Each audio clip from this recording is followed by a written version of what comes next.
अहमदुहु व नसल्ली अला रसूलिहिल करीम अम्मा बाद फ़अऊज़ु बिल्लाहि मिनश शैतानिर रजीम बिस्मिल्लाहिर रहमानिर रहीम. Dear students, today inshallah we will discuss fundamental of financial accounting mock session. As you know that कि हमारा पेपर दो हिस्सों में डिवाइड होता है. 70% MCQs होते हैं और 30% MTQs. MCQs इतना इशू नहीं होता क्योंकि MCQs में आपको कुछ लिखना नहीं होता. MCQs में simple you have to select one of the correct answer. Calculation हो सकती है लेकिन वो आप रफ पेज पे करते, सिस्टम पे आप कोई वर्किंग नहीं करते.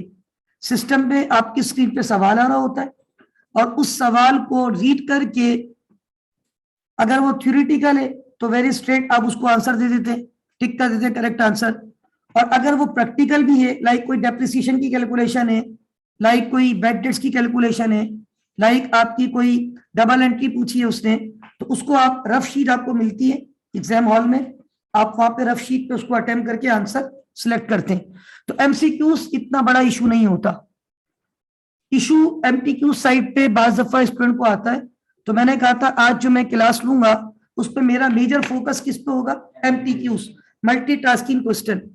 और आप ये देख रहे हैं नाज़रीन, मैंने स्क्रीन पे इस वक्त कुछ टॉपिक्स के नाम लिखे और depreciation, bank reconciliation, inventory valuation, trial balance adjustment, ये वाले एमटीक्यू सेक्शन बी आपका जो सिलेबस का था पार्ट वहां से आते. सेक्शन सी में फाइनल अकाउंट है, statement of profit and loss और statement of financial position. As you know that के we have limited time because अब आपके पेपर भी बिल्कुल करीब है और आप लोगों को तैयारी भी करनी है. अल्हम्दुलिल्लाह हमने पूरा सिलेबस कवर किया है, तो इंशाल्लाह आपने अगर मेहनत की है ड्यूरिंग सेशन तो आप बिल्कुल कामयाब होंगे. अब हम अपने इस मॉक सेशन को कुछ इस तरीके से डिस्कस करेंगे कि हम जो मॉक सेशन के क्वेश्चन हैं वो मैंने कॉपी किए, उनके फॉर्मेट कॉपी किए. हम उन क्वेश्चन को रीड करके मैं जस्ट आपको एक आइडिया दूंगा कि how to give the answer. सबसे पहले मैंने यहाँ टॉपिक लिखा है डेप्रिसिएशन.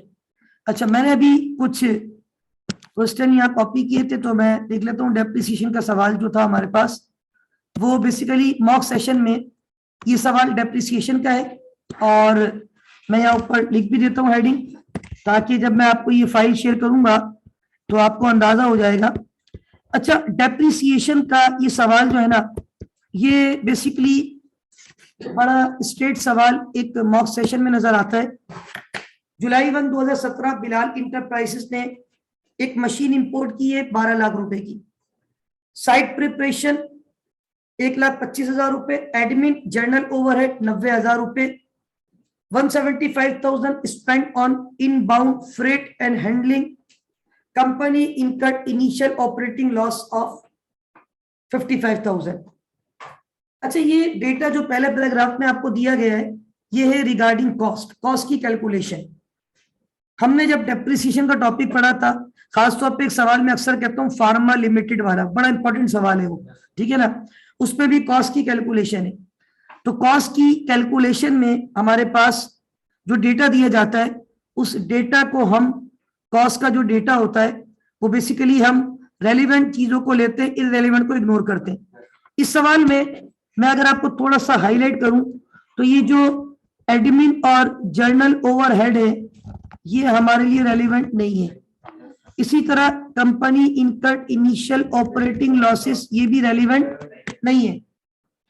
इसका मतलब है 12 लाख प्लस 1,25,000, 13,25,000, क्योंकि वो साइट प्रिपरेशन रेलिवेंट होती है और फ्रेट चार्जेस जो है वो भी रेलिवेंट होते हैं 1,75,000, यानी ये पूरे 15 लाख रुपए हो गए. पहली रिक्वायरमेंट आप देख रहे हैं क्या लिखा हुआ है, कॉस्ट ऑफ मशीन. तो कॉस्ट ऑफ मशीन कैलकुलेट करेंगे जब आप मॉक सेशन में, अभी हम मौजूद है, लेकिन जब आप पेपर में जाएंगे या मॉक सेशन घर पे प्रैक्टिस करेंगे तो वहां आप देखिए एक फॉर्मेट आपको ऐसा दिया जाएगा. अच्छा, ये बटन आ रहा है सिलेक्ट का, ये जो मैं दोबारा लिखता हूँ सिलेक्ट, यहाँ जो सिलेक्ट आपको लिखा हुआ नजर आ रहा है, ये आप जब यहाँ टिक करेंगे, यहाँ पे जैसे आप क्लिक करेंगे या यहाँ पे क्लिक करेंगे, नॉर्मली पहले जब सिस्टम में सॉल्व करता था तो यहाँ पे क्लिक करने से आता था. अभी मैं चेक कर रहा था आपके सामने, तो यहाँ सिलेक्ट पे मैं क्लिक कर रहा हूँ तो सारे ऑप्शन आ रहे हैं. अब यहाँ जो काम की 3 बातें हैं, इनिशियल कॉस्ट, फ्रेट चार्जेस और साइट प्रिपरेशन चार्जेस, इन तीनों को आप ऐड करेंगे तो आपकी क्या कैलकुलेट हो जाएगी, कॉस्ट। तो पहले तो मैंने आपको बता दिया कि हाउ टू कैलकुलेट कॉस्ट। फिर इसने आपको यहाँ पे रिक्वायरमेंट दी है अगली कि आपने जो है ना वो एक्यूमुलेटेड डेप्रिसिएशन निकालना है जून 30 2018 और जून 30 2019। अच्छा, जून 30 2018 का यानी वो पहला साल है, क्योंकि आपने जुलाई 2017 में लिए, जुलाई टू जून ईयर है। अच्छा, ऊपर सेकंड पैराग्राफ कह रहा है company uses useful life of the asset is estimated to be 10 years with residual value of 265,000. Company has the policy to depreciate non-current asset on straight line basis. Machine was sold on July 1, 2019, 5,25,000. अब यहाँ पे ये जो हमने cost निकाली थी 15 लाख रुपए, उस पे से 265 आप क्या करेंगे, माइनस, और 10 पे डिवाइड करेंगे तो आपके पास आएगा ईयरली डेप्रिसिएशन। अब फॉर्मेट सुनिएगा, क्या किसी ने ईयरली डेप्रिसिएशन कैलकुलेट किया है? देखिए मैं यहां लिखता हूं, अभी हमने कॉस्ट कैलकुलेट की थी तो कॉस्ट तो कितनी आ रही थी हमारी, 15 लाख रुपए। ये कैसे आएगी, सिलेक्ट करोगे, यहाँ पे आएगा इनिशियल कॉस्ट, क्या आएगा, इनिशियल कॉस्ट।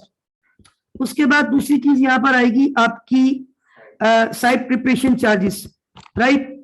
उसके बाद नेक्स्ट है हमारे पास, नेक्स्ट वो फ्रेट चार्जेस था या जो भी हैंडलिंग वगैरह चार्जेस, ठीक है। कौन सी चार्जेस थी नेक्स्ट आपकी, यस, फ्रेट एंड हैंडलिंग, ठीक है, मैं फ्रेट लिख रहा हूं। अच्छा, इनिशियल कॉस्ट थी 12 लाख रुपए और ये थी 1,25,000 रुपए, और ये वहां पे आपने कीबोर्ड से टाइप करना होगा विदाउट कॉमा।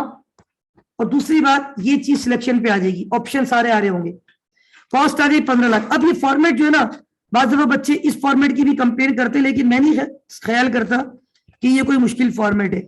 ये आपने 15 लाख रुपए दोनों जगह लिख दी, कॉस्ट तो आपकी 15 लाख ही रहेगी, एम आई राइट। लेकिन जो डेप्रिसिएशन है वो 15 लाख माइनस 2,65,000 डिवाइडेड बाय 10 कितना आ रहा है जी,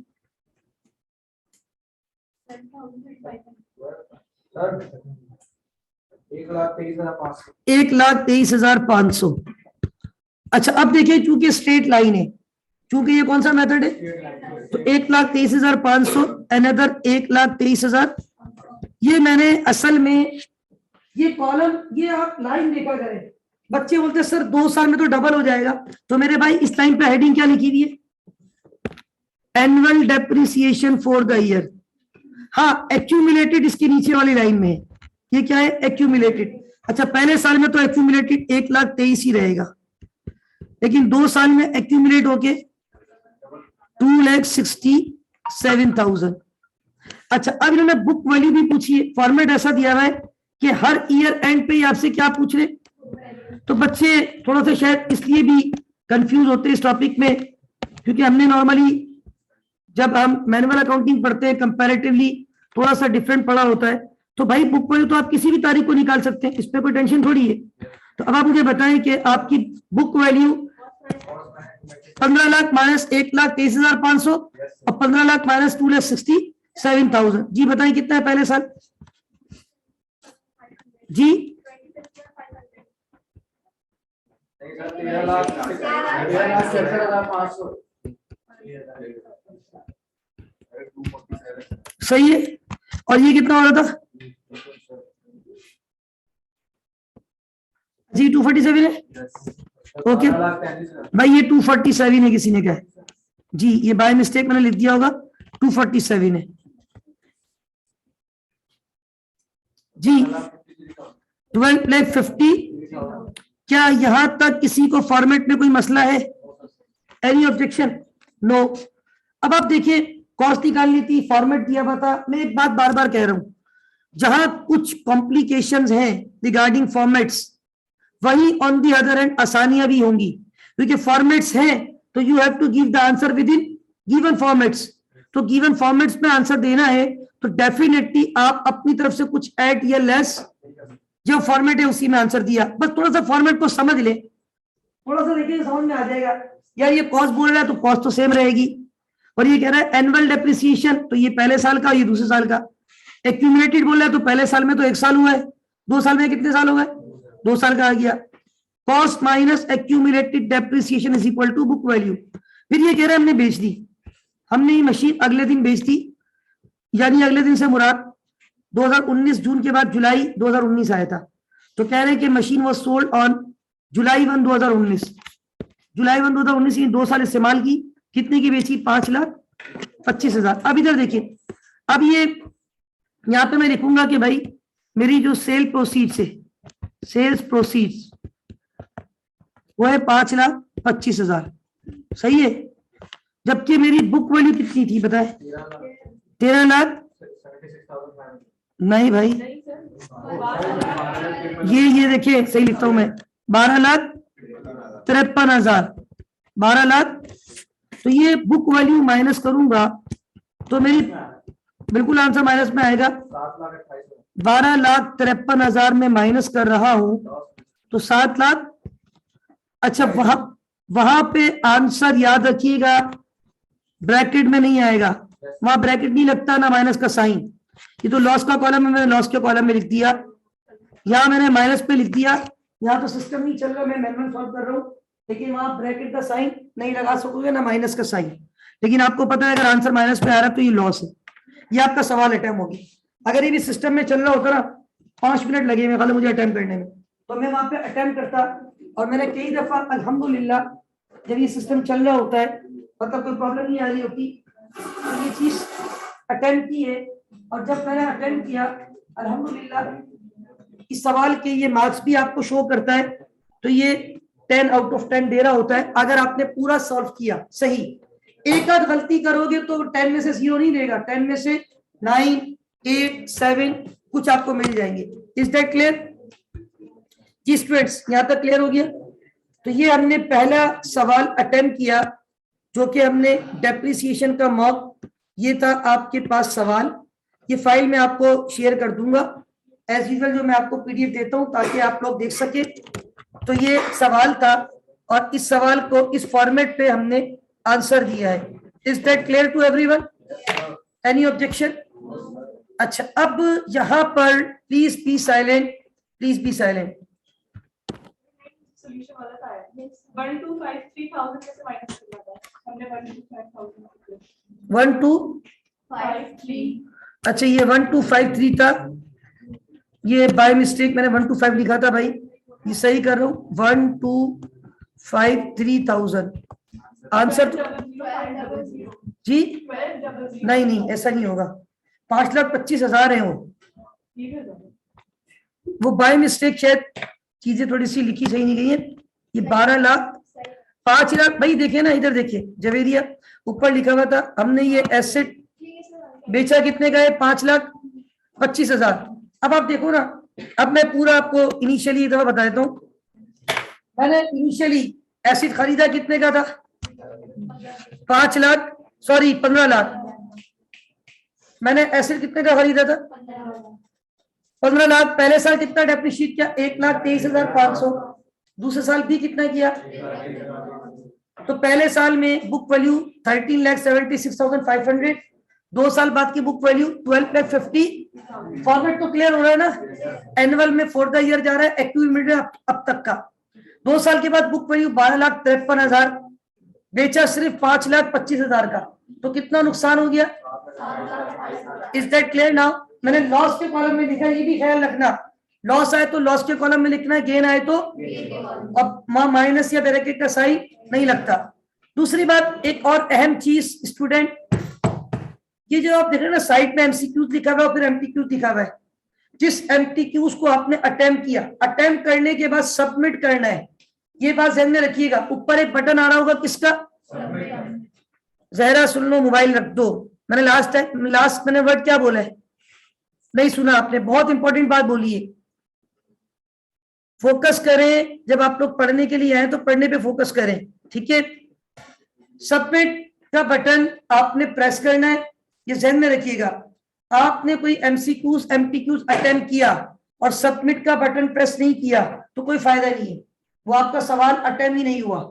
ऊपर एक बटन आ रहा होता है, अभी मैं देखूंगा शायद किसी एमसीक्यूज में, क्योंकि तो मैंने स्क्रीनशॉट लिए, तो स्क्रीनशॉट में तो मैंने सवाल कॉपी किए।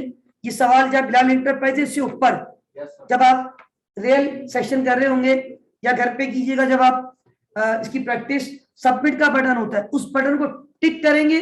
जैसे ही आपने सबमिट करेंगे ना, तो ये एमसीक्यूज जैसे 46 या जो भी मैंने अटेम्प्ट किया होगा ना, इसका कलर चेंज हो जाएगा। ये कलर अभी अनफिल है ना, जब वहां वो ग्रीन कर देता है, डार्क ग्रीन कलर उसको कर देगा। कौन सा कलर कर देगा मतलब, और नॉर्मली ये आपका जो है ना सम हाउ जो है वो आपका कुछ ऐसा कलर हो जाएगा। देखिए यूं, अब आपको पता चल जाएगा कि हाँ ये वाला मैंने अटेम्प्ट, उसका कलर चेंज हो जाएगा। ठीक है, इसी तरह जो एमसीक्यूज भी आप अटेम्प्ट करते रहेंगे, सिर्फ अटेम्प्ट नहीं, ऑप्शन टिक नहीं करना। ऑप्शन टिक करने के बाद सबमिट का बटन, जैसे ही सबमिट का बटन दबाया तो आपका कलर चेंज हो जाएगा। आप समझ जाएंगे कि आपने ये अटेम्प्ट, और रैंडमली कोई भी अटेम्प्ट कर सकते हो, पहले एमसीक्यूज या पहले एमसीक्यूज या पहले कोई सा भी एमसीक्यूज। जिस एमसीक्यूज पे टिक करोगे, क्लिक करोगे, वो एमसीक्यूज आपके सामने स्क्रीन पे आ जाएगा। दूसरी बात, टिक करने के बाद में रियलाइज होता है कि नहीं यार तो गलत टिक हो गया है, तो आपके पास इतना ऑप्शन भी होता है कि आप दोबारा किसी और ऑप्शन को सिलेक्ट करके सबमिट कर दो। क्या कर दो? सबमिट दोबारा कर दो। फिर दोबारा किसी और एमसीक्यूज पे आके दोबारा उसी एमसीक्यूज पे आके देखोगे ना, तो जो आखिर में टिक किया है वही आ रहा होगा, यानी आखिर तक आप अपना ऑप्शन चेंज भी। अच्छा, तो ये मैंने एक एमसीक्यूज अटेम्प्ट करके दिखाया। तो देखिए फॉर्मेट दिया हुआ होता है, तो जब फॉर्मेट दिया हुआ होता है तो फिर मैं समझता हूँ आपको इतनी टेंशन वाली बात नहीं होती है। Okay, students, another important concept, another important question from exams point of view. ये सवाल डेप्रिसिएशन का बहुत इंपॉर्टेंट है आपके एग्जाम्स पॉइंट ऑफ व्यू से, तो आप लोग इसको जरूर अटेम्प्ट कीजिएगा। Bolan transport company purchase 10 coaches from Ching Young company on Jan 1, 2010 at list price of ₹2 million each. 2 million each का मतलब 10 कोचेस हो गई आपकी 20 मिलियन। कितनी मिलियन की? With a salary value of 240,000 each. Trade discount 10% was given by the seller. तो 20 million का 10% होता है 2 मिलियन, वो हम क्या कर देंगे इस पैसे, तो हमारे पास 18 मिलियन आ जाएगी। उसके बाद Bolan transport company entered and paid the following. Custom duty पे की है ऑल कोचेस की 1,70,000 रुपए, ये ऐड हो जाएगी। रिपेंटिंग ऑन कोचेस 10,000 ईच, ये भी ऐड हो जाएगी। 10,000 मल्टीप्लाई बाय 10 करेंगे यहाँ। Freight charges 13,000 multiply by 10 each है, ऐड हो जाएंगे। तो ये आपका पहला पार्ट कंप्लीट हो जाएगा कॉस्ट। मैं इसका सॉल्यूशन ऐड कर दूंगा आपको, ठीक है, फाइल जब शेयर करूंगा। दूसरा कह रहे कंपनी की ये एक्सपेक्टेड यूजफुल लाइफ है 10 साल। अच्छा, डेटा देख के लग रहा है कि शायद स्ट्रेट लाइन है, लेकिन यह स्ट्रेट लाइन नहीं है। Company uses 15% written down value method to depreciate all coaches. Written down बोलते हैं डिमिनिशिंग बैलेंस को। दिसंबर 31, 2012, यानी कितने साल के बाद? 3 साल के बाद। 2010 पूरा कंप्लीट हुआ, 2011 पूरा कंप्लीट हुआ, 2012 पूरा कंप्लीट हुआ। 3 साल के बाद 5 कोचेस बेचती 6.6 मिलियन में। अच्छा, मैं ये 5 पेपर का ही सवाल है, तो डेप्रिसिएशन एक्सपेंस की कैलकुलेशन, लॉस या गेन की कैलकुलेशन, कॉस्ट की कैलकुलेशन, ये आपको शेयर कर दूंगा ग्रुप पे। मैं वेबसाइट के आंसर शेयर करूंगा। वेबसाइट पे इन्होंने क्या किया हुआ है, 3 जीरो ओमिट किए हुए, ठीक है, 3 जीरो, वो रुपीज इन थाउजेंड समझते हैं आप? तो इस सवाल को जरूर देख लीजिएगा। Another important question from exams point of view, right, very important question.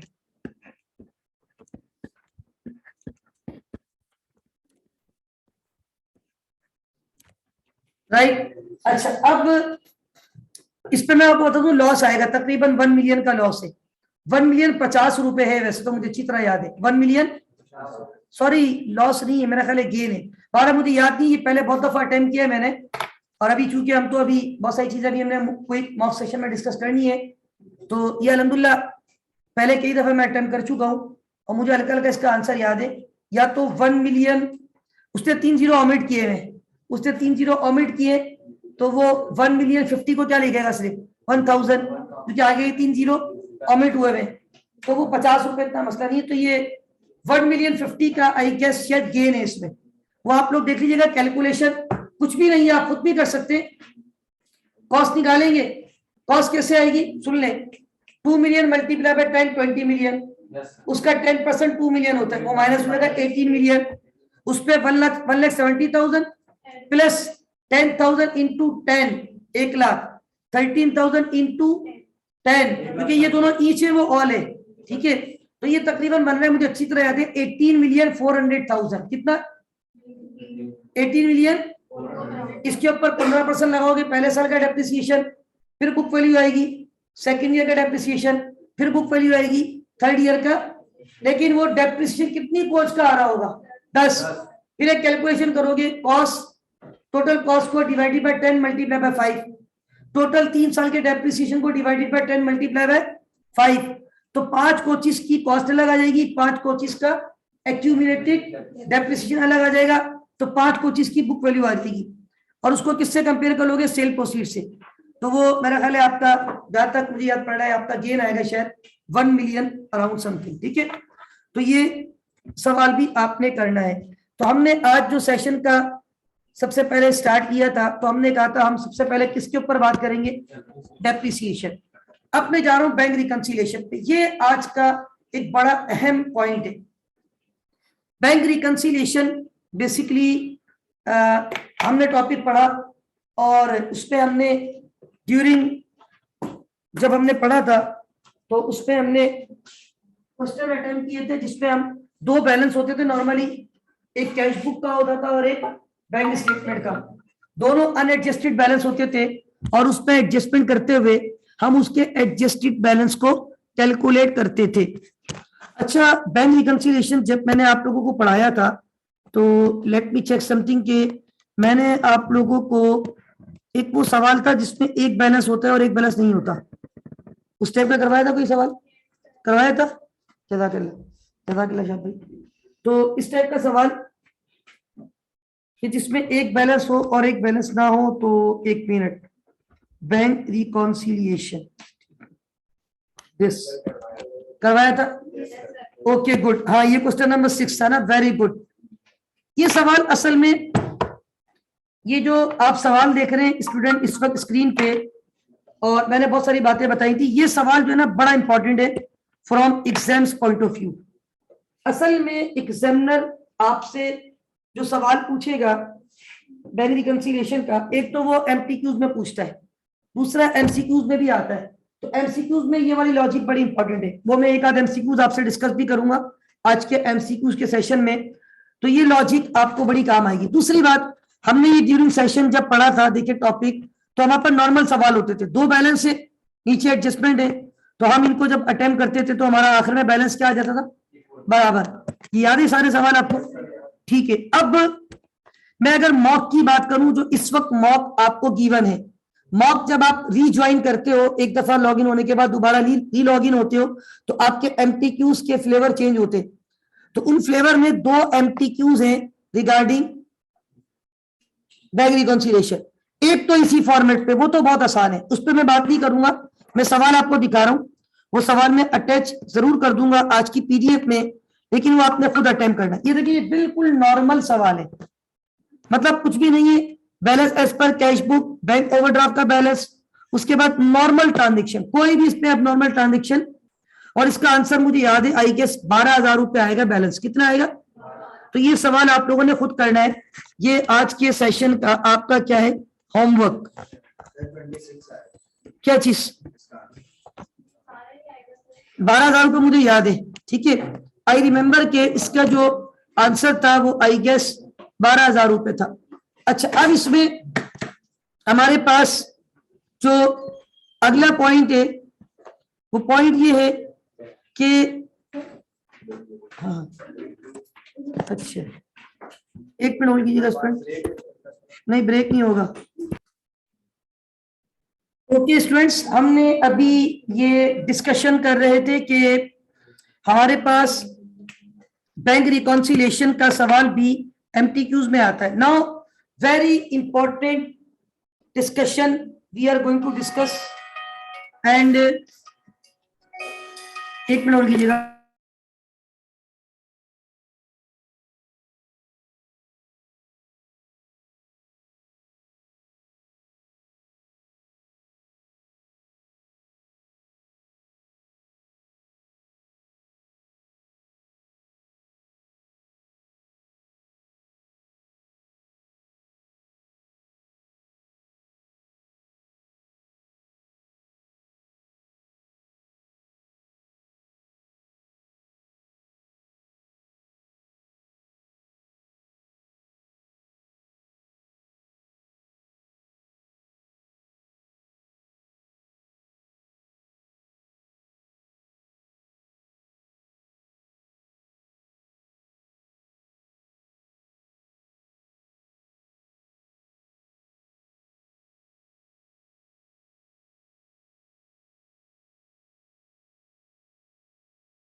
अच्छा, पॉइंट ये था स्टूडेंट के, सॉरी कॉल आ रही थी, हम डिस्कस कर रहे थे कि बैंक रिकंसिलिएशन इस टाइप का सवाल तो बड़ा आसान होता है, और ऐसे तो हमने बहुत सारे सवाल अल्हम्दुलिल्लाह ड्यूरिंग जो है वो सेशन किए थे, लेकिन पेपर में स्टूडेंट जो सवाल नॉर्मली आता है ना, वो काफी इस टॉपिक का सबसे ज्यादा टिपिकल होता है। लेकिन मैं फिर आपसे कहूंगा, आपने घबराना नहीं है, 10 नंबर पे पेपर बेस नहीं करता, पेपर आपका 100 नंबर का होता है। वो 10 नंबर भी आप कुछ ना कुछ तो अटेम्प्ट कर सकते हो, बट मैं थोड़ा सा आपको एक आइडिया देता हूं कि किस टाइप का सवाल आता है। देखिए, एक सवाल ये भी मॉक में मौजूद है। अब ये जरा सवाल देखिएगा, सवाल ये मुश्किल नहीं है, इस सवाल में आपको बहुत कुछ सिखाना है।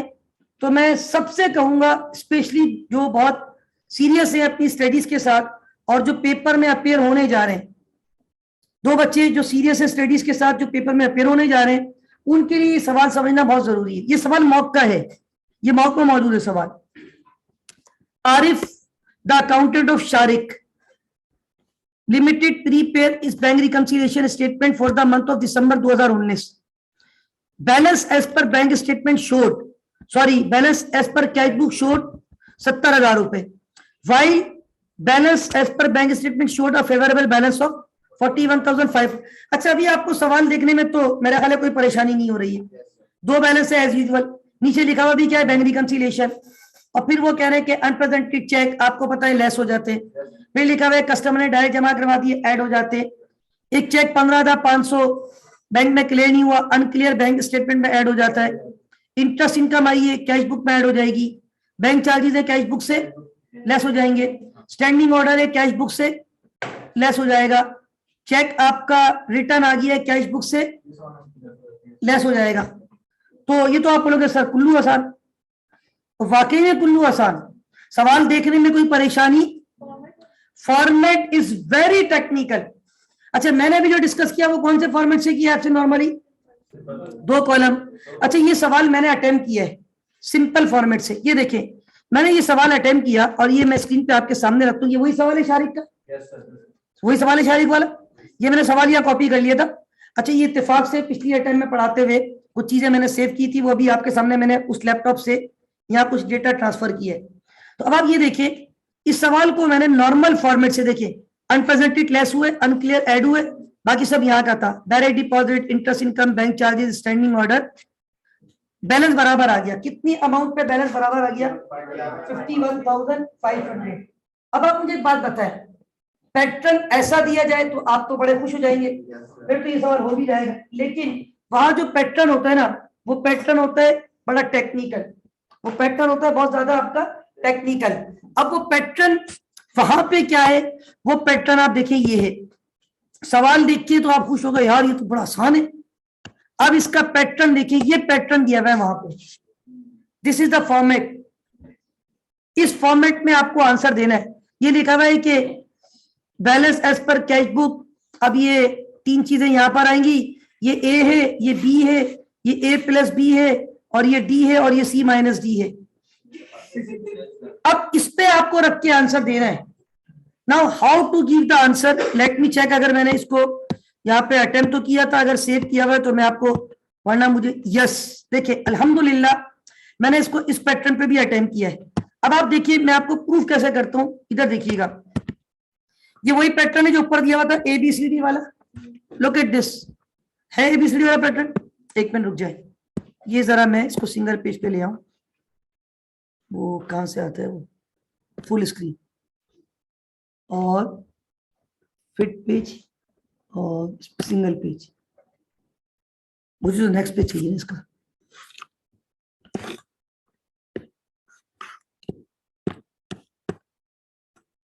एक मिनट,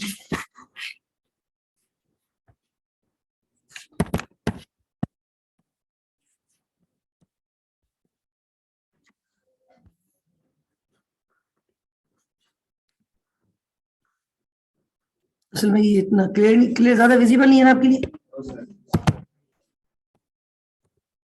अच्छा, पहले ये देखिए, ये फॉर्मेट नजर आ रहा है, इस फॉर्मेट पे सबसे ऊपर क्या लिखा हुआ है, बैलेंस एज पर, फिर 3 चीजें हैं और उसके बाद कह रही है टोटल आएगा, सब टोटल, ये पता है ये 3 चीजें ना, ये आई मीन टू से दिस दिस दिस, इसका एक टोटल यहाँ आ जाएगा, इसको इन्होंने क्या नाम दिया हुआ है, इसको क्या नाम दिया हुआ है, तो a plus B equal to C, और ये सब जो है ना उनको नाम दिया है d, और फिर c minus D is equal to this. अब ये फॉर्मेट जब आप देखेंगे ना वहां, तो आप बोलेंगे सर ये तो मतलब बड़ा डिफरेंट फॉर्मेट है, and how to give the answer regarding this format. तो देखिए आपने इसमें सबसे पहले तो एक चीज ये ध्यान में रखनी है कि एक मिनट, ये मैं जरा फाइल जरा, ओके इट्स बेटर नाउ, और वो जो फाइल थी वो मेरी ओपन कर देता हूं, आई थिंक दिस वन। ये पॉइंट जो मैं आपको समझाने की कोशिश कर रहा हूं इसको बड़ी गौर से आपने समझना है। ये फॉर्मेट आपको नजर आ रहा है, मैंने इस फॉर्मेट पे भी अटेम्प्ट करके बच्चों को बताया कि हाउ टू अटेम्प्ट। पहले आपको ना सवाल क्लियर होना चाहिए। सवाल क्लियर होने से क्या मुराद है, जो सवाल हम यहाँ पे देख रहे हैं, ये देखिएगा जरा, ये सवाल, इस सवाल को अगर आप पहले चेक कर लें ताकि मैं वहां अटेम्प्ट करूंगा तो आसानी होगी। इस पे 2 ट्रांजेक्शन बैंक स्टेटमेंट की है।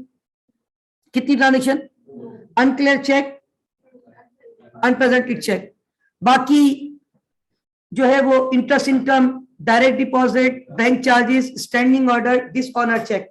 5 ट्रांजेक्शन कहाँ की है, कैश बुक की। मैं आपको वही पीडीएफ शेयर कर रहा हूं जिसको मैंने, जहां पे मैंने ये अटेम्प्ट किया था। और अब इधर आ जाए, लुक एट दिस। ये बेसिकली पहले मैंने इस सवाल को नॉर्मल अटेम्प्ट किया, देखिएगा जरा स्टूडेंट, नॉर्मल अटेम्प्ट किया, हमारा बैलेंस कितना आ गया 51,000। अब ये रिवर्स कैलकुलेशन कहलाती है, क्या कहलाती है, यानी कैश बुक की मदद से बैंक स्टेटमेंट का बैलेंस निकालना, कैश बुक की मदद से बैंक स्टेटमेंट का बैलेंस निकालना। अब इन्होंने आपको यहां पे ये जो ऊपर सबसे पहली लाइन लिखकर दी है, वेरी फर्स्ट लाइन में क्या लिख के दिया है जरा मुझे बताएं। वेरी फर्स्ट लाइन में, एक मिनट, ये फॉर्मेट है इनका, ये एग्जाम वाला फॉर्मेट है। सबसे पहले क्या हेडिंग दी, ये जो कैश बुक का बैलेंस है ना 70,000, ये सवाल में मौजूद है, अभी नोट किया था आपने। इधर देखिए, कैश बुक का बैलेंस, सवाल ये रहा, कितना बैलेंस है। अब ये कह रहे हैं कैश बुक के बैलेंस को बेस बनाओ और उससे निकालो आप balance as per bank statement. अच्छा अब ये बताओ, अब 2 बातें रिवर्स कर दी यहां, कितनी बातें, क्योंकि आपकी बुक से अनप्रेजेंटेड चेक क्या हो चुके हैं, माइनस, क्या हो चुके हैं, माइनस, और आपकी बुक में अनक्लियर चेक क्या हो चुके हैं, ऐड, वो अब तक बैंक स्टेटमेंट पे हुए, तो आप भी रिवर्स करो अपने पास, क्या करो, ये रिवर्सल मेथड कहलाता है। क्या कहलाता है, अब देखो यहां पे मैंने कितनी चीजें, ये जो a प्लस बी था ना, बेसिकली ये b था, ये क्या था, और ये क्या था, a के अंदर b को क्या करना है, तो इसका मतलब है यहाँ तीनों ऐड वाले लूंगा, यहाँ तीनों डायरेक्ट डिपॉजिट। आप बोलोगे सर बात समझ में आ गई, पैसे बैंक में हमने ऐड कर लिए, इंटरेस्ट इनकम, उल्लू हराम अल्लाह सबको बचाए, लेकिन सर वो बैंक में अकाउंट में इंटरेस्ट इनकम आई तो हमने भी ऐड, लेकिन सर ये अनप्रेजेंटेड चेक आप ऐड क्यों कर रहे हैं, क्योंकि अनप्रेजेंटेड चेक मेरी बुक से क्या हो चुका है, लेकिन अभी कहां से माइनस नहीं हुआ, तो मैं अपने पास दोबारा ऐड कर रहा हूं ताकि मुझे बैंक का बैलेंस पता चले। किसका बैलेंस, क्योंकि याद रखें ये जो फॉर्मेट है ना, ये देखिए फॉर्मेट दिखाता हूं आपको, ब्लैंक फॉर्मेट जिसमें कुछ सॉल्व नहीं हुआ हुआ, लुक एट दिस। ये जो फॉर्मेट है ना, इस फॉर्मेट पे आपने स्टार्ट कहां से करना है, बैलेंस एज पर, और आखिर में आंसर क्या लाना है, यानी आपका जो आखिर में आंसर आए ना, वो आंसर ये वाला अमाउंट है। वेरी गुड, आंसर क्या है, इसका मतलब है जो कुछ बैंक में नहीं हुआ हमारे पास हुआ, उसको क्या कर दो, रिवर्स, और जो बैंक ने हमारे ब्याज पे रिकॉर्ड किया वो अपने पास रिकॉर्ड कर लो। अब अकॉर्डिंग टू गिवन फॉर्मेट मैंने क्या किया, अनप्रेजेंटेड मेरे पास से क्या हो चुके थे, मैंने कर लिए दोबारा ऐड, क्योंकि वो बैंक से माइनस हुए, मेरे अकाउंट में इंटरेस्ट इनकम आ गई, मैंने भी ऐड करनी है, मेरे अकाउंट में डायरेक्ट पैसे आ गए, मैंने भी ये तीनों ऐड किया, तो इनका टोटल कितना आ गया, 23,000।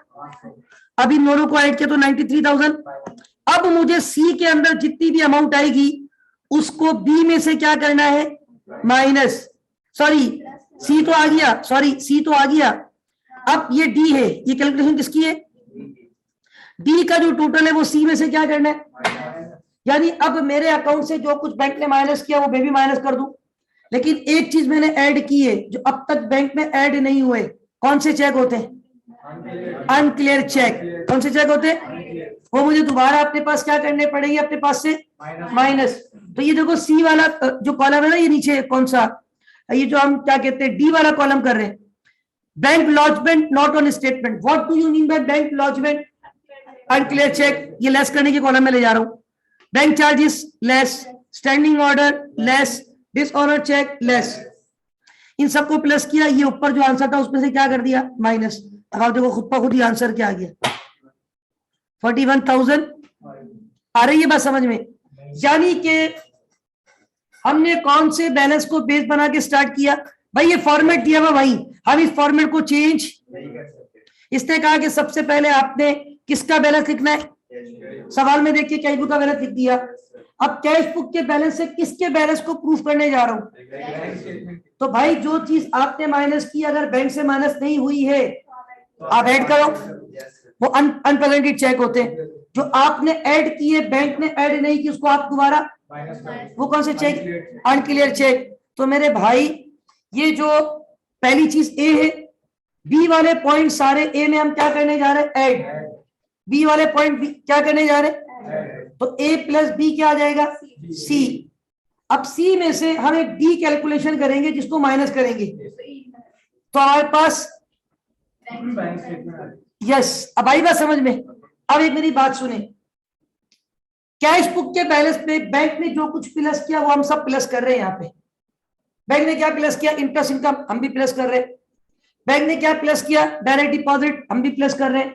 लेकिन एक चीज ऐसी है जो कहां से माइनस हो गई है? कैश बुक से। कहां से माइनस की हुई है? कौन सा चेक है? उसको हम दोबारा ऐड कर रहे हैं, क्योंकि भाई अभी बैंक से माइनस ही नहीं हो रहा। मैं आपको मिसाल दूं, बैंक में आ रहा है 1 लाख, मैं कह रहा हूं 80,000। मैं कितना कह रहा हूं? बैंक बोला नहीं आपके अकाउंट में कितना है, क्योंकि मैंने 20,000 का चेक शाहनवाज को दिया है। शाहनवाज ने वो चेक अब तक बैंक में जाके प्रेजेंट, तो फिर मुझे अगर बैंक का बैलेंस और अपने बैलेंस को सेम रखना है, मुझे अपने बैलेंस से किसका बैलेंस पता करना है? तो मैं जो माइनस कर चुका उसको दोबारा क्या कर लूंगा? ऐड। ये रिवर्स कैलकुलेशन है ना। दो चीजें आप ध्यान में रखिए खास तौर पे। अनप्रेजेंटेड चेक आप क्या कर चुके थे? उसको दोबारा क्या कर लो? अनक्लियर चेक आप क्या कर चुके थे? उसको कौन सी लिस्ट में ले जाओ? इसका मतलब ये हुआ, मैं अगर यहां पे आपको स्टेटमेंट पे जो फॉर्मेट एग्जाम वालों का है जो वेबसाइट पे है, इधर देखिएगा, अगर मैं कहूं ये वाली सारी चीजें, ये तो ए है, ये वाली सारी चीजें क्या हो रही हैं उसमें? वेरी गुड, ये सब चीजें ऐड हो रही हैं, सही है। और इसको पूरे को नाम दिया हुआ है बी, तो ये ए है और ये बी का टोटल होगा। तो इन दोनों को प्लस करूंगा तो ये क्या बन जाएगा? सी। अब ये सारी चीजें क्या होगी? यहां से लेस, और इसको इन्होंने क्या नाम दिया हुआ है? डी। तो सी आपके पास ए प्लस बी आया था, तो सी में से आपने डी को माइनस किया तो ई आ गया। अब कोई नई चीज, अब मुझे बताओ, बैंक चार्जेस बैंक ने माइनस किए। अब मैंने ऊपर वाला कॉलम किसका लिखा है? कैश बुक के हवाले से। ऊपर वाला कॉलम ऐड का, नीचे वाला कॉलम। अब मुझे ये बताओ जो मैंने सॉल्व किया है, खवातीन और हजरात इधर देखिएगा, लुक एट दिस। भाई पहले सिर्फ इसको छोड़ दो, चलो अनप्रेजेंटेड को छोड़ दो। डायरेक्ट डिपॉजिट का मतलब बैंक में पैसे ऐड किया है मैंने। अच्छा, इंटरेस्ट इनकम का मतलब बैंक में इनकम मैंने ऐड की है। अब नीचे लेस वाले पे आओ, चार चीजें हैं। बैंक चार्जेस का मतलब बैंक ने माइनस किए, मैंने माइनस किए। स्टैंडिंग ऑर्डर, बैंक ने मेरे ऑर्डर पे किया, डायरेक्ट पेमेंट किया जो भी था। चेक डिसऑर्डर बैंक ने माइनस किया, हमने भी। सिर्फ दो चीजें जो हम कहां जाके एडजस्ट करवाते थे? बैंक स्टेटमेंट पे। लेकिन अब मुझे बैंक स्टेटमेंट का तो बैलेंस पता करना है, तो मेरे पास जो माइनस हुआ बैंक से माइनस नहीं हुआ, मैं ऐड कर लूं। मैंने जो ऐड किया बैंक ने ऐड नहीं किया उसको बस, यानी अनक्लियर को माइनस की लिस्ट में ले जाऊं। और मैं आपको ये बात बता दूं, आपने जितने भी सवाल किए घर जाके अगर आप दोबारा करो ना, दो कॉलम से भी जितना भी अनप्रेजेंटेड है कहां से माइनस करवाया है उस सबको दोबारा ऐड क्या करवा लो? कैश बुक के कॉलम में। और जितना भी अनक्लियर है वो वहां पे क्या करवाया? ऐड। कैश बुक से क्या करवा दो? आपके बैलेंस सेम आएंगे, चेक कर लेना किसी भी सवाल में जाके। आई बात समझ में? तो भाई ये भी वन ऑफ द कॉन्सेप्ट होता है, और ये कॉन्सेप्ट पेपर में वो पूछता है। ये कॉन्सेप्ट वो पेपर में पूछता है। और ये फॉर्मेट उसने फिर आपको, ये मैंने कहा था ना, मैंने स्पेशल रिक्वेस्ट की थी एग्जाम में जाके कि भाई आपने जो मॉक में तो ये इतना आसान दिया हुआ है, बच्चे कर लेते हैं, वहां जाके बच्चे फंस जाते हैं। तो मतलब A plus B minus C is equal to D. तो भाई अब बात ये है, ओके स्टूडेंट्स, तो बात ये हो रही थी कि ये स्टेप का फॉर्मेट जो है ना पेपर में आ जाता है। तो अब ये इन्होंने हमें मॉक में दिया हुआ है, ये मॉक में प्रैक्टिस के लिए, ताकि बच्चे ऐसे सवालात की भी प्रैक्टिस करके जाएं, ताकि मॉक में उनको कुछ चीजें थोड़ी सी आइडिया हो जाए कि एक्चुअल पेपर, जरूरी नहीं कि बैंक रिकंसिलिएशन स्ट्रेट आ जाए, दो बैलेंस और आप बैलेंस कर दें, हो सकता है क्या पता किसी का नसीब हो ऐसा भी आता हो। लेकिन जो स्टूडेंट फीडबैक आता है उसमें ये कि इस टाइप की मुझे लगता है कि लॉजिक वो पूछता है, यानी वो ए प्लस बी।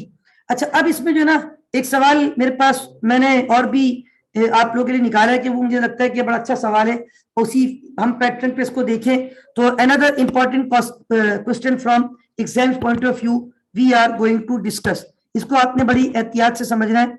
और एक सवाल मैं स्क्रीन पे आपके सामने रख रहा हूँ स्टूडेंट, ये सवाल आप लोगों को नजर आ रहा होगा, और ये सवाल यहाँ से शुरू हो रहा है, और ये बस इतना सा सवाल है, बस दिस, ठीक है। इसकी रिक्वायरमेंट है prepare bank reconciliation statement, this is very important question from your exams point of view. अच्छा, इसमें मैं ज्यादा टाइम आपका नहीं लूंगा, ये सवाल मैंने ऑलरेडी सॉल्व किया हुआ है, मैं आपका टाइम वेस्ट नहीं करूंगा।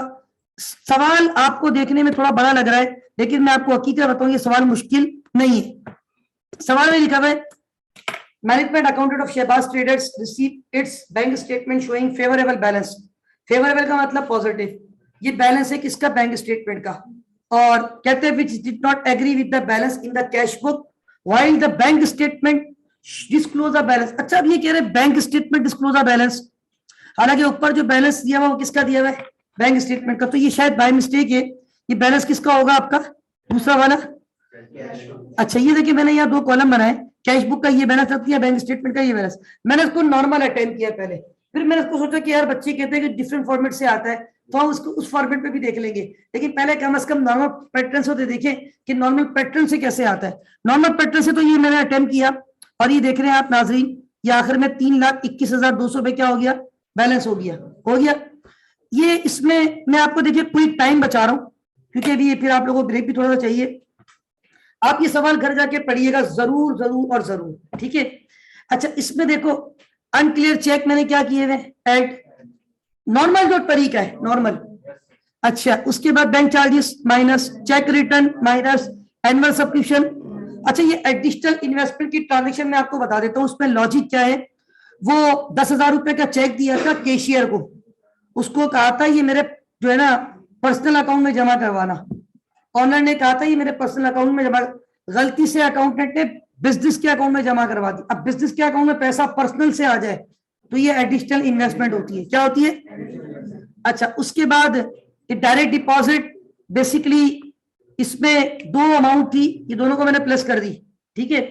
हायर परचेज पेमेंट में ये 3 से मल्टीप्लाई क्यों किया है, हायर परचेज का मतलब होता है इंस्टॉलमेंट पे खरीदना। किस पे खरीदना, आपने इंस्टॉलमेंट पे एक प्रोडक्ट खरीदी थी और 3 महीने हो गए, आपने बैंक को कहा था मेरे अकाउंट से हर महीने 2600 रुपए, और 3 महीने गुजर गए, आपने अब तक कोई पेमेंट रिकॉर्ड, बैंक कितनी मतलब पेमेंट कर चुका होगा, मैंने माइनस कर दी, गॉट इट। उसके बाद जो है ना एक ट्रांजेक्शन 2 मरतबा रिकॉर्ड हो गई थी, उसको क्या कर दिया, माइनस। और अनप्रेजेंटेड चेक कहां से लेस होते हैं। और एक आखिरी में ट्रांजेक्शन है, वो 20,000 रुपए आपने लेने थे, उस पे आपने 2.5% डिस्काउंट दिया था, गलती से आपने पूरे 20,000 रुपए रिकॉर्ड कर दिए, हालांकि आपको 20,000 नहीं मिले होंगे, 2.5% माइनस होने के, तो वो 2.5% गलत रिकॉर्ड हुआ, उसको माइनस कर दो। तो ये सवाल देखिए वैसे तो अटैम्प्ट हो गया, सवाल देखने में आपको बड़ा सवाल लग रहा था, लेकिन वो सवाल बेसिकली सिर्फ सवाल था। ये देखिए ये सवाल, ये देखिए आखिर में 20,000 वाली ट्रांजेक्शन, सारी ट्रांजेक्शन यहाँ मौजूद है। नॉर्मल अटेम्प्ट किया मैंने, हो गया है, 2-3 टेक्निकल, लेकिन आप पढ़ेंगे हो जाएगा, समझ में आ जाएगा, ये नॉर्मल। लेकिन एक बच्चा जो ना वो उसने ज्यादा दिमाग लगाया, उसने बोला कि सर ये पेपर में तो अगर आप बोलना इस तरीके से भी आ सकता है, तो उसने ना उस तरीके से भी सॉल्व करने की कोशिश की, ठीक है। अब उस बच्चे ने क्या किया, उसकी अपनी हैंड राइटिंग का मैं ये सोल्यूशन आपको अटैच कर दूंगा, थोड़ा सा भी ब्लर हो रहा है लेकिन आप समझ लें। ये कैश बैलेंस वो जो 297,200 था, ये कौन सा वाला बैलेंस, कैश बुक वाला बैलेंस, ये वाला। अभी हमने नहीं किया था कैश बुक के बैलेंस से बैंक स्टेटमेंट के बैलेंस को, यानी अब ये बच्चा क्या करेगा, बच्चा बेसिकली ये कहने जा रहा है कि इस कैश बुक के बैलेंस को बेस बनाकर कौन से बैलेंस को वेरीफाई करेगा। पिछले सवाल में हमने यही किया था शारीरिक वाले में, हालांकि सवाल में कैश बुक का बैलेंस भी है, शारिक में बैंक स्टेटमेंट का भी है, लेकिन रिवर्स जाते हुए हमने उसको वेरीफाई किया, आंसर सेम आया। लेकिन जब दो कॉलम लेके चले तो आखिर में टोटल तो आया, लेकिन वो आंसर कुछ और होता है। ठीक है, अच्छा अब उस बच्चे ने क्या किया, उसने कहा सर आप अभी हमें पढ़ाते थे, आप बोलते थे जो अनप्रेजेंटेड चेक लेस होगा उसको ऐड करो, उसने ऐड कर दिया। देखिए ऐड कर दिया, और बाकी जो चीजें बैंक में आई, एडिशनल इन्वेस्टमेंट आई, वो तो ऐड करेंगे, डायरेक्ट डिपॉजिट हुए वो भी ऐड करेंगे। तो सर इसको मैंने बोल दिया बी, बच्चे ने इसको क्या बोल दिया, और ए प्लस बी बोल के ये आ गया, फिर बच्चे सी आ गया, फिर बच्चे ने बोला सर अब मुझे डी निकालना था। तो जो जो चीजें बैंक से क्या हुई है अनक्लियर, तो मैंने ऐड किए थे लेकिन वो भी बैंक में ऐड हुए, तो वो मैं दोबारा माइनस करूंगा। बाकी बच्चा बोल रहा है बैंक चार्जेस माइनस करूंगा, चेक डिसऑनर हुआ माइनस करूंगा, बैंक ने मेरी सब्सक्रिप्शन पे की माइनस करूंगा, बैंक ने मेरे वो हायर परचेज की पेमेंट की 3 महीनों की वो लेस करूंगा, बैंक में गलती से कुछ पैसे कैश बुक में 2 मरतबा ऐड हो गए थे वो लेस करूंगा, चेक डिसऑनर हुआ, सॉरी डिस्काउंट दिया था मैंने, वो गलती से 20,000 पूरे लिख दिए थे, मेरे पास 20,000 नहीं आए थे, 500 गलत लिखे थे, वो लेस करूंगा। बच्चे ने ये सब क्यों, माय गॉड, बच्चे का आंसर क्या आ गया 739,200। और सवाल में जो बैंक स्टेटमेंट का बैलेंस है वो यही तो है, क्या बैलेंस था बैंक स्टेटमेंट का 739,200, हालांकि मौजूद इन द सवाल। Is that clear? अच्छा ये बच्चा था थोड़ा होशियार माशाल्लाह, अच्छा बच्चा ही है जिसने ये अटेम्प्ट किया है, और नहीं टू बी वेरी ऑनेस्ट किसी बच्चे ने किया है, और उसने फर्स्ट अटेम्प्ट में पेपर भी काफी, मेरा ख्याल है अब तक मेरा ख्याल है अल्हम्दुलिल्लाह बच्चे का कोई पेपर रुका नहीं है। ठीक है, और उस बच्चे ने क्या किया, उसने बोला सर इसको मैं और भी रिवर्स करता हूँ। अब उसने बैलेंस किसको बनाया, बेस बैंक स्टेटमेंट को किसको बनाया, और वहां चीजें रिवर्स करते हुए किसका बैलेंस प्रूफ किया, कैश बुक का। तो ये लॉजिक भी अप्लाई होगी। तो आपको ये सॉल्यूशन में सारे भेज दूंगा, आप लोग इसको जरूर देखिएगा। तो ये हमने स्टूडेंट्स किसके रिगार्डिंग कैलकुलेशंस की, किसके हवाले से बात की, बैंक रिकंसिलिएशन। तो अल्हम्दुलिल्लाह मैं अपनी स्क्रीन पे चलता हूँ, जहां से हम पढ़ रहे थे, हमने स्टार्ट किया हुआ था डेप्रिसिएशन हो गया, बैंक रिकंसिलिएशन। अच्छा अब मैं आपको बताऊं इन्वेंट्री वैल्यूएशन, मैं हकीकत बता रहा हूं, मैंने डेप्रिसिएशन में कितने मिनट लगाए थे मॉक सॉल्व करने में, 5 आप टाइम नोट करना इंशाल्लाह। इन्वेंट्री वैल्यूएशन का मॉक 5 से 7 मिनट का है। ट्रायल बैलेंस में सॉल्व नहीं करूंगा, फॉर्मेट है वो मैं पहले करवा चुका हूँ क्लास में, एडजस्टमेंट भी फॉर्मेट समझाऊंगा, प्रॉफिट एंड लॉस वगैरह के फॉर्मेट। तो अब ये एमसीक्यू पे मुझे एमटीक्यू पे ज्यादा टाइम नहीं लगेगा, लेकिन अब टाइम किस पे लगेगा मुझे, तो मैं छोटा सा ब्रेक दे रहा हूँ और उसके बाद इंशाल्लाह आपसे मिलते हैं। 1 मिनट रुकिएगा, जाइएगा नहीं, 1 मिनट